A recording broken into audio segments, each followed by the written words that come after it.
This is why I love this work. I never know what every day is gonna bring. 1, 2, 3! Ah! The billionaires are literally choking out the millionaires. These are massive horses.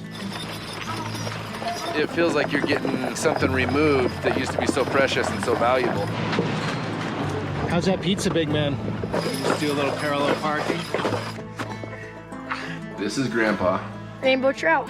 You know, if you eat 10 of those, it'll be like this.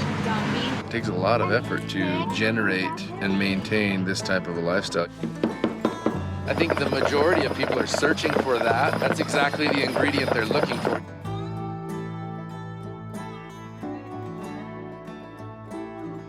Good morning, guys. For many ranching families, there's a very high price to pay to live the ranching lifestyle. So today, we're gonna meet a local family who's decided to take themselves out of a lot of the noise of the modern world, stay true to their values, their love of land, and raise their family in more of a traditional way.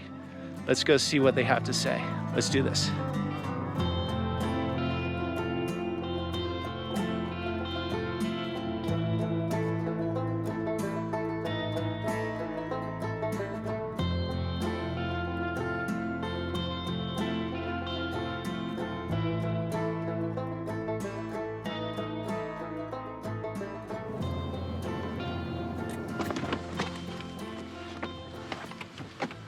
What a great spread.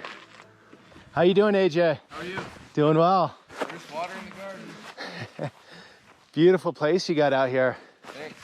So the kids will be 6th generation. The kids will be 6 generations. My grandma, who is their great-grandma, she's still alive. I think she's here today, actually. What are you doing with this dandelion? Making WD-40. All right, let me see it, And buddy. you shoot the top of it at your cousin's head. You guys are doing such Okay, you have to shoot at your cousin's head first, Yeah. right? That's And important. then you pull, doing such a good job. so you get guys. one Good half job, of it, buddy. and you scratch, and then it's really slippery, and you do this. And that's WD-40. So AJ, from first impressions, you're sort of living in between a very modern world, new homes, Yep. nice vehicles, but you're dressing more traditionally, Yeah. planting the garden with the kids. They know how to work. Kids know how They to work. don't seem spoiled. Yeah, I think a lot of why we do what we try to do is because we try to live with a purpose. So rather than just kind of drifting and doing what everybody around us is doing, we try to look at a goal. So my big objective with everything that we do is really to create kids that are quality.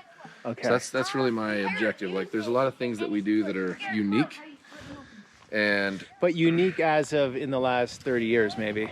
oh yeah, they're unique now. They're traditional is a good way to say it. But there used to be a lot more focus on doing things together, Okay.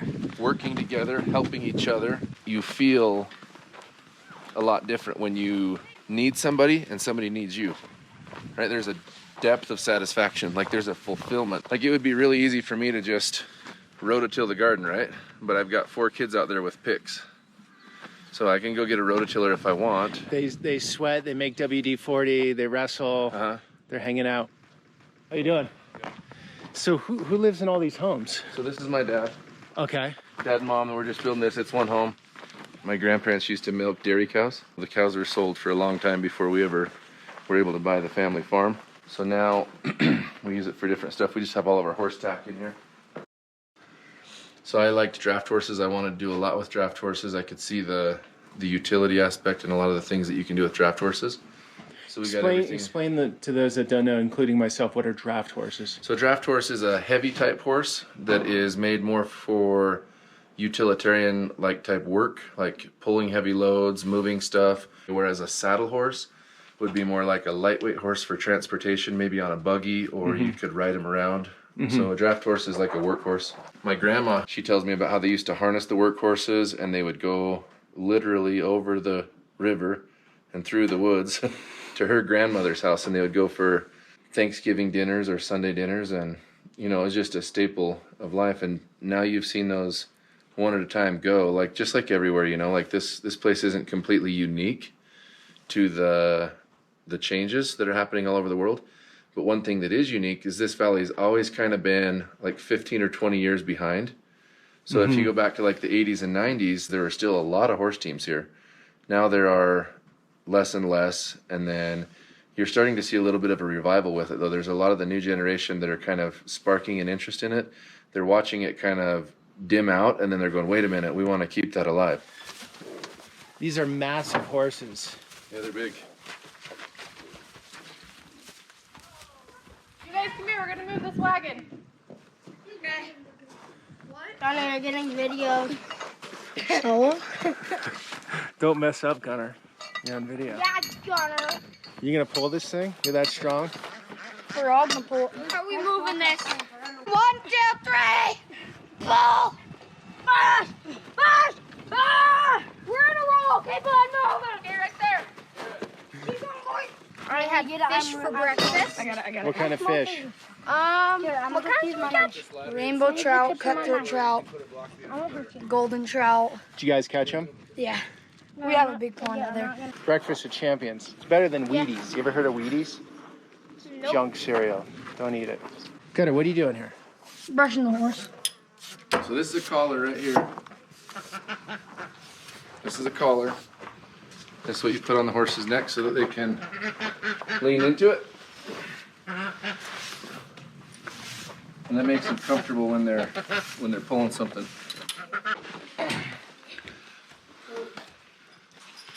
You go no They saddle. can feel your energy. They're really sensitive to We don't really ride this one. if you're panicky or if you're really agitated. They can sense it. If you're really calm, then they reflect that. So these names are all ancestors that have lived on this farm. So Clinty and Reuben are like great grandparents. Sylvan and Faye were great grandparents. They lived here when I was a little kid. I remember Sylvan and Faye, we'd go to Christmas parties at their house. So then they have a daughter who is named Janelle. She's Okay. my grandma. How connected to this land do you feel, since obviously your ancestry has been here for a long time? Do you feel like that close connection, or? Definitely feel a connection to it, and I just think our entire culture, our entire society is kind of letting go of the traditional things, because there's always faster, there's always easier, there's always more productive, there's always a bigger profit margin, and so we chase those things, so we kind of worship it as a society. If you can do something and it takes a little longer, but at the end of it you'll have a lot better kids, nobody seems to put as much emphasis on that. Are you guys good kids? Yeah. Would you rate yourself a good kid? Yes. Yeah? 9 out of 10. 9 out of 10. You built these? Built the homes, yep. My dad has been a builder for most of his life. And we just come from a background where you try to do everything you can yourself, right? So You designed them. fully designed everything, built them ourselves. There's basically just a couple of little things that we hired out.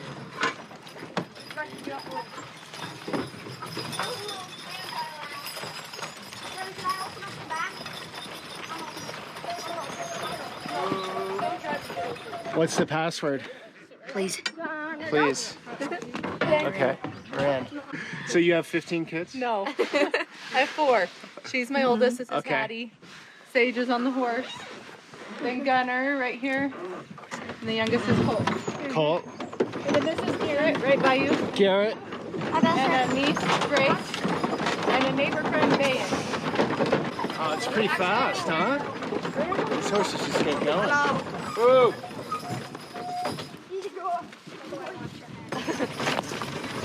See you guys. Ooh. I lived in Sicily. I served a mission for the LDS Church. So LDS Church, for those that don't know, I think most know, but Mormon Church, right? The Mormon Church. Mormon's a nickname. It's something that is just basically used to communicate the idea of who we are, but the actual name of the church is the Church of Jesus Christ of Latter-day Saints. It's an organization that teaches about selflessness and service and putting other people first and following Christ's example. And so part of what we do in that religion is we go on service missions and we go to foreign countries. Every house that you can see right now within your radius of view was not here like 4 years ago or 5 years ago. The population is like quadrupled or 5 or 6 times in the last 10 to 15 years. How do the locals feel about it, or is it mixed?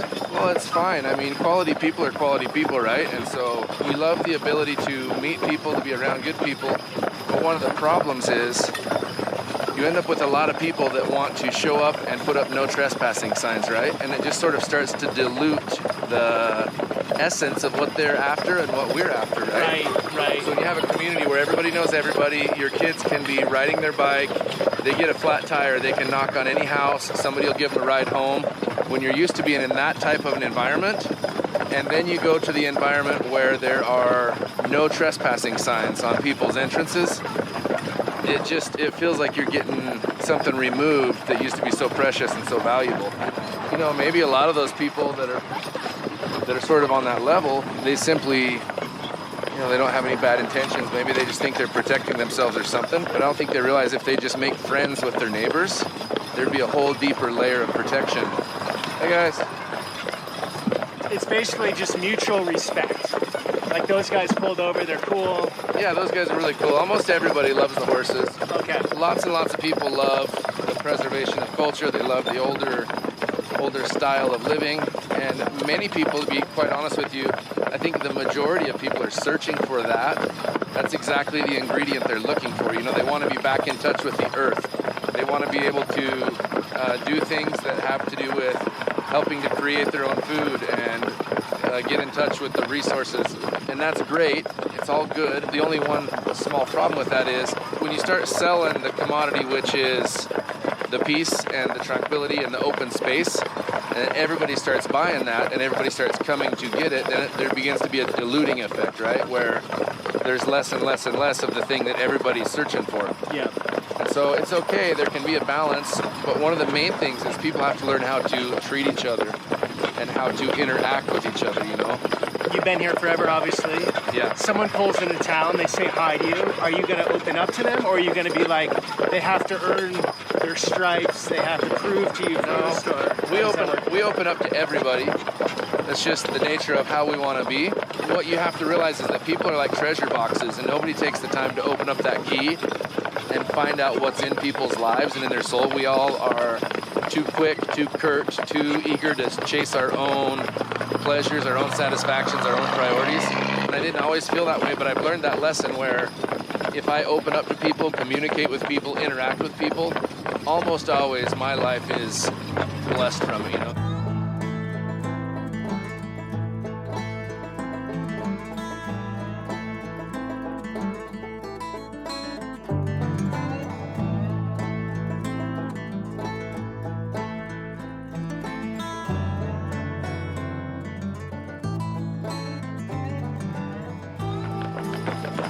Wow, guys, this is quite surreal being on a carriage with these beautiful horses pulling up to what looks like to be a grocery store. So we usually will come and get drinks here, and then we'll go pick up our pizza next. Where do you live? I live in Florida. Florida. Yeah. Have you ever got bit by an alligator? I wrestle alligators on the weekends. No. Yeah, I wrestle alligators on the weekends. You actually do? Everyone in Florida does. You didn't know that? Actually, Yeah. So how often are you doing this? every day. She said a lot in the summertime, once a week. We'll go to the rodeo, all kinds of stuff. And you go in like this a couple times a week. Yeah. Here it comes, the rain. Oh, very convenient. It's coming in, man. We are caught unprepared. This is what you get when you're rolling with the native. I knew right where to hide from the rainstorm. You've seen these cloud formations many a time, Seen it many a time. Connected to the land. That's right.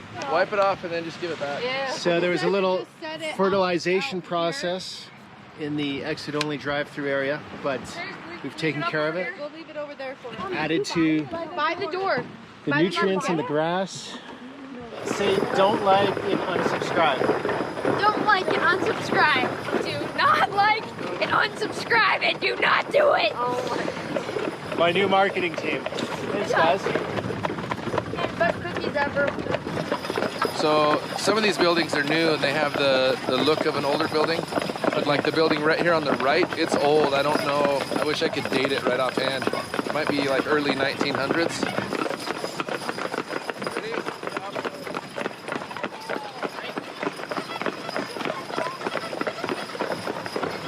So we'll park right in between these two cars on the right. See it? Okay. Just do a little parallel parking. So we're getting pizza. Getting pizza. This is O'Rourke's. It's a Teton Valley, Idaho classic. O'Rourke's has been here since I was a little kid. Probably at least, 30 years, I'll bet, or 32 or 35 years, somewhere in there. Come on up, Kymberly. Hey, you don't come in video of me dirt biking. You know, honestly. You know, if you eat 10 of those, you'll lose your hair. 100%. You'll be like this. You guys eat on the road?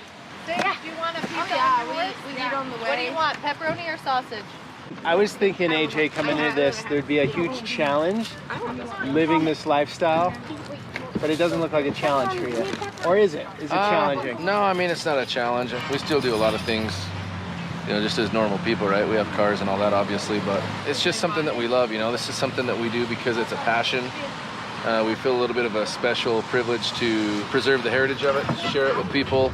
The fact that people like it so much and they love the culture, they love the history, they love the stories, they love the fact that our horses are named after grandparents, and when we tell them all that detail, they just love it. That's probably one of the things that fuels it, because it feels like you're doing something that has a positive, uplifting influence to it.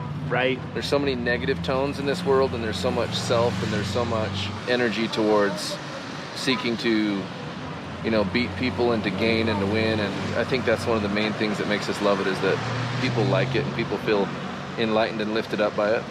Good pizza. Pretty good. Nice. Good small town pizza.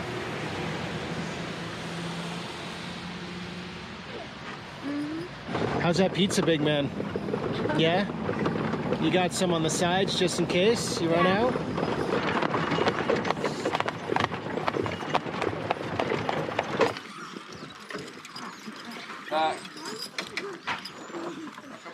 So it's a lot of work. It's a lot of work. I mean, you could have just gotten in a car, drove for 10 minutes, gotten a pizza, returned. We still do that too. It's way better. It's way better this way. You like it this way better? Yeah. But it's one of those things, once you are around working horses and that lifestyle of interacting with the horses, the earth, planting stuff, harvesting stuff, it's one of those things that no matter what else you do, you feel like you wish you were back. It just gets in your soul. It makes you feel like you have a magnetizing draw towards it. There's sometimes a feeling or a connection to connect with your past and the history of who the people were that basically settled the area, the people that had to make the sacrifices. Like when our family came here, there were no roads, there were no fences, there were no bridges. There's a lot of stories that make you really appreciate what you got. Like we have a story about how, you know, when one of our ancestors came, they came in on a wagon, and they said they lived in a one-room soddy, which a soddy is like an old log cabin, and the rain would drip through the roof when it would rain. And so they had a newborn baby. He was born premature. They said when he was born, you could fit a teacup on his head. It rains and the water drips through on him, and so it said that they had to pull the cover off the covered wagon and fashion it in a way where it helped keep the drips off the baby. I think the family journal says that they had used up all of the pots and dishes to catch the drips, and at a certain Family point, journal. Yeah, just journal records. You have one in your home? I can show it to you, yeah. What are you doing? Eating salt. It's mineral. Where's the salt? Right here. It's mineral block for cattle. But here, let me find the dude. It's just like normal salt. You were telling me when we talked on the phone, you also do sheetrock because it's really hard to make a living ranching these days. So in this valley, if you want to have any type of an income, you basically have to be connected to the lifeline of the construction boom. You're seeing a lot of people move here that have a lot of money, and so you're basically watching a small farming community get flooded with second and third home buyers, many of them. So when I was a little kid, for example, you might not have been able to hire a landscaping business. There wasn't really a landscaping business in the valley. You wouldn't have been able to hire a carpenter per se. You would hire a neighbor that knew how to do carpentry. So everybody was neighbors and families. Now what you see is businesses and businesses and businesses starting. You can have a landscape business and it'll go. You can have a drywall business and it will go. So why don't you just do ranching, because it just doesn't provide enough income right now? The main reason is because if you look at the cost balance between what land costs to purchase and how much you can generate as far as cash off that land, the balance is so far out of balance that it's not even realistic. Like, you can't even come close to servicing the debt on what a piece of land would cost. But So, if you were, well, we talked about it earlier, you split it up with your family members, but say you grew up on this land and you weren't splitting it up and the land was given to you, for example, you didn't have any costs in that respect. Could you still pull it off here? no, not even close. Even with that, you could. Even if you owned the land for free, Yep. and you got, you know, a lot of equipment to put up hay for free, and you had all your cows paid off, it would be very tight, even at that point. So I want to mention to the audience that we're in southeastern Idaho, and it really depends where you are in ranching, how the economics shake out. So this is an area where ranching doesn't shake out to live a good life, but there's some places that still offer that. Yeah, we have Like Nebraska being we have one. 3 things working against us. First of all, we have a really, really short growing season. Okay. So you can only produce 1 crop of hay, and then that single crop of hay has to sustain your animals throughout a long winter. So because there's a lot of snow, there's a long season where the earth is buried, the animals can't eat, and you have to feed hay. If you get 1 crop of hay and you have to feed for 7 or 8 months, there's basically just an imbalance there to where it doesn't work well. It seems like there are a lot of people in the nation that are confused about what's going on. There's a lot of chaos, there's a lot of competition, there are a lot of really unhappy, unsettled people. We have a ton of exposure to people who have moved here, who have come here. I meet people in the community as I operate the construction business, and you get into conversations and you say to people, where were you from? Oh, I was from Illinois, but things are just so bad that I couldn't bear to stay. We had to find somewhere where we could live. Things are just so chaotic there. The government policies are getting so corrupt that we're losing all of our freedom. Like, this story is coming from every angle. So for your kids, I noticed, great kids, by the way, really fun, but very well behaved. So when we started talking, we didn't say anything, but they understood we were having a conversation, and they were quiet, they weren't nagging. You think this lifestyle where you give them a lot of work, where you're around a lot, just creates those qualities, or what is that exactly? I would say yes, it is this lifestyle, but I would also definitely want to express the idea that it doesn't mean you can't have quality kids without being on a farm. It definitely does not mean that. But living with a purpose is critical, in my opinion, to developing our younger generation. And so much of what's happening, in my opinion, is that we're watching a generation who has been developed and raised without a purpose or without guidance. So for me, the purpose isn't so specific, but you have to have a goal. You have to have a directive. You have to have something that is bigger than yourself. And you have to be able to look at community and society and say, I'm accountable to the people around me. And it just seems like a lot of people aren't doing that or don't understand that. There's so many youth and young children that are basically just, they're like the ship at sea without a rudder. They're just getting tossed about. They're going wherever the wind blows them. They're doing whatever they see on TikTok. They're doing whatever they see on, the next video. Does that scare you as a parent? Well, it scares me in the sense that I know that a growing majority of people, they're turning into adults, never having developed the capacities that are going to make them responsible neighbors. Okay, what are these though? These are They're just homes, storage- or just tiny storage homes cabins. you're selling, or No, they're just storage cabins. We're basically you built this? Yeah, this one's going to be just a storage. We're just going to basically store just stuff in here, like boxes and tools. But it's made pretty nice, like a nice floor. Pretty nice. It's got a good floor. It's just plywood walls, just utility. If you go back, let's say 30 years, all of the kids in school would have had holes in their pants, holes in their shoes. You know, everybody here was just moderate to moderate poor. Like, the families were very average. And what we've experienced is Jackson Hole, Wyoming is, I think it was like first or second or third richest city per capita in the world. So we're experiencing this effect where the billionaires are literally choking out the millionaires. So you can't even hang in Jackson if you're a millionaire. Like, literally, if you have $1 million, you probably won't find a house that you can even buy over there.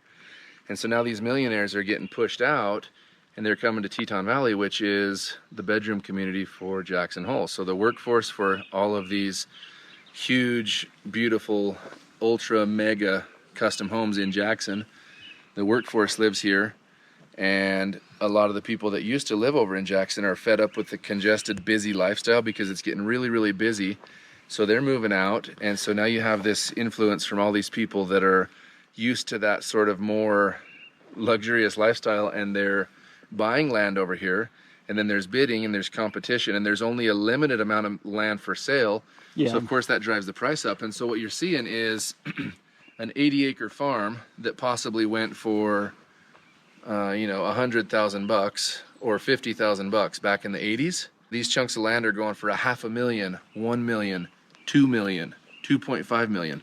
So it just becomes completely out of balance. So if all the money's coming over here, where are the people that were the workers in Jackson that used to live here, where are they going? Because this is not cheap anymore. So they're hanging on by the skin of their teeth. They're doing the best they can to find a room or an apartment or to share. There's a lot of people renting and sharing apartments.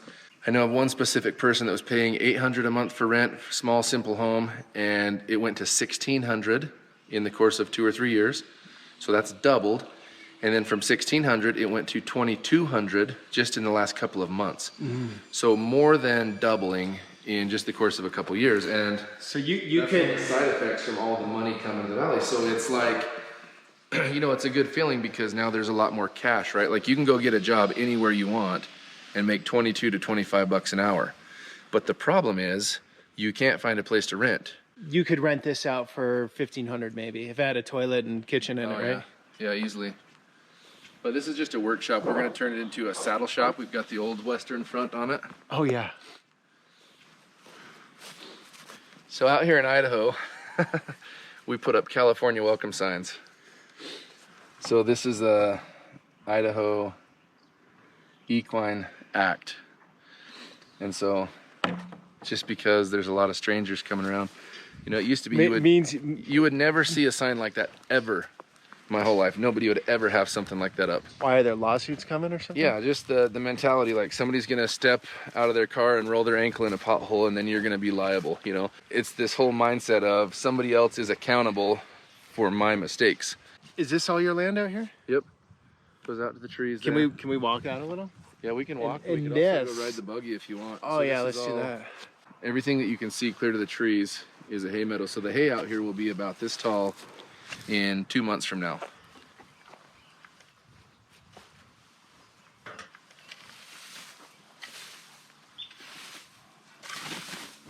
And these are cows? Yeah, these are our cows. That bull's the neighbor's bull though. So Rocky just knows exactly what to do, huh? Yeah, come here, Rocky. Birds and bags. Get him up. Woo. Get him, Rocky. Good boy. Get him. Good boy, Rocky. Just chase them. Just push him in the trees. Okay, push them through. Come on, buddy. So beautiful up in here, guys. Do you know aspen trees are the largest organism? Correct me if I'm wrong, but I think that's true. Largest organism on the planet.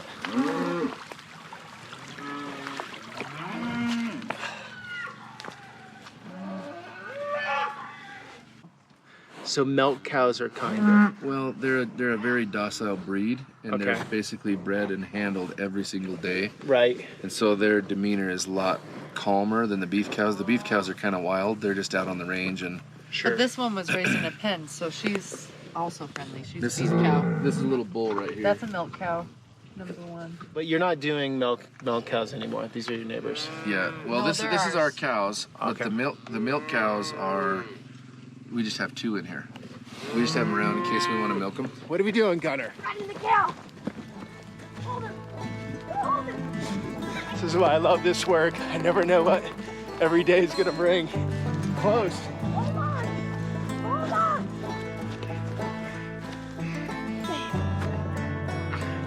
Let go. Yes, you will. Go, one more chance. He's really scared and he hides in the trees and he won't go out with the cows. I think he's like a modern lifestyle type bull. He doesn't want to go live with the ladies. They're way up there now. They probably won't come back tonight. All right. So cows getting into the neighbor's driveway. Yeah, so this is a cattle guard. Sometimes we'll have friends coming over, maybe people that have moved here from supercalifragilistics. And we'll say, come down and drive past the first cattle guard and then turn left. And they'll get here and they're like, yeah, my GPS brought me right here, but I didn't see the cattle guard. Where was he? And we're like, no, a cattle guard is not a person. A cattle guard is that's like a bridge-like thing that goes in the road. So Right. the cows don't like to step in here. Already. That was quick, you guys. So you have this well stocked, huh? Yeah, there's some rainbows in here. Like a very, just a couple rainbows. Rainbow trout. Rinse them out, buddy. All right. Might get away. That's a huge one in there. Look at that massive one out there. Those are golden. You should see. That's golden. That big one's golden. Yeah. You know the golden ones actually mean that they're albino. Yeah, they're like an albino. It's an albino one. There you go. Big man, let's see it. Let's see what you're all about here. Better hook one up, buddy. You're on. A lot of pressure, a lot of pressure. Oh, I had him. We work for the ability to live this way, right? It takes a lot of effort to generate and maintain this type of a lifestyle. You have to really want it. Yeah, you have to want it. You have to. So work just for it. this experience with the kids, this takes a lot of work to get to It takes this. a ton of work. You just simply can't maintain all of these different things alone. It takes a machine. It takes a family. When I have a day off, I want to go play with my kids. Like we go fishing, we go on a horse ride, we go to town on the wagon, we do all those things, and it's something that I want to be doing. Like I've never felt that feeling of like, oh, I wish I was gone with my buddies, you know. Like I just feel a lot of fulfillment in being with the kids. I'm just gonna touch this. Ooh.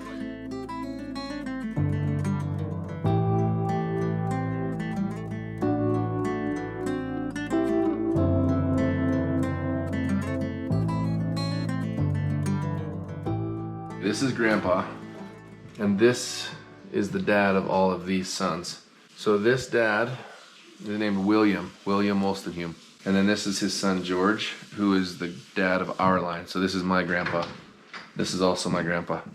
So then if you come over here, so this is the same William, and then his son is George. This guy would be on the left in the photo. Then this is Delbert. He's the one that came here, and you could fit a teacup on his head, right? He was an infant when he came in this valley in a wagon. And then he had a son named Hal. This was my grandpa.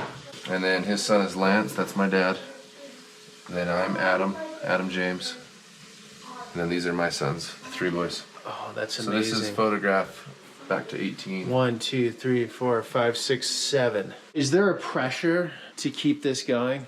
Like you wouldn't want to ever stop ranching because then you sort of end it? Well, there's a lot of breaks in the chain all the way along, right? So our family has always lived a particular lifestyle. The lifestyle is a ranching lifestyle, but it's also more of what I would even call a preparedness lifestyle, a lifestyle of being self-reliant, a lifestyle of being able to do things on your own. Big man, can you start a fire? Can you cut a fish easily? How many times have you gone and caught a fish and cleaned it on your own? 200 times. Maybe a couple hundred. It's probably not far off, maybe 100. So this is Family Search app, right? So my name's the name in the middle. You can see Hal, Delbert, George, and then William. So I'm gonna go into William. This is an app? Yeah. For example, if you want to know about a story, you can click on that. Boom, right there. Wait, anyone can do this? I'll show you how it What's starts. the name of the app? Family history. So look, history of William Wolstenhume, right? Now all this stuff has to be uploaded. So if you have a family that hasn't ever contributed or saved anything, you might have slim pickings. Yeah. But you still can plug yourself in, and it will network you into the family history. So the LDS Church has the greatest, largest family history network in the world. Like the governments come to the church for family research.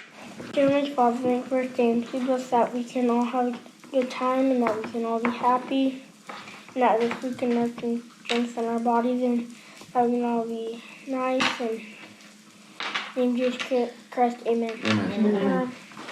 All right, you got a special treat here. This is Good called- job, big man. Mashed potatoes? Peas potatoes better. What is this type of pork called? Flattened pork or something? Honestly, it's from when I was in Sicily is where I learned how to do that. Yeah. But it's basically, they pound it really, really thin, Yep. and then it's just breadcrumbs and then fried in olive oil. And then you gotta put lemon on it. Guys, how's the food? Good. Yeah. Thank you so much. Fantastic. Very delicious. From what I've talked with a lot of people about, it seems like there used to be a lot of small cow herds, right? So everybody would have 10 or 20 or 30 cows. And you sort of have these little small homestead type ranches all around. And so the family and the ranch were connected. Instead of now, like if you have this one jumbo ranch that produces, thousands of pounds of beef, that's awesome.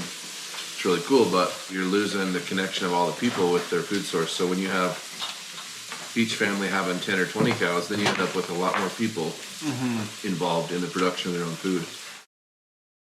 Okay guys, end of the road here. What a fantastic day. And what I got the most out of this was, it's a lot of work to live like this, but the payoff can be found in these rascals. Guys, they seem pretty happy. So, looks like they're doing things right out here in the countryside of Idaho. And what a beautiful place this is. Guys, I also want to say I have a mailing list. Would love you to be part of it. I'll leave that link down below. And this is part of a greater ranching series. I have many other videos about ranching lives from West Texas all the way to Montana. Thanks for coming along. Until the next one.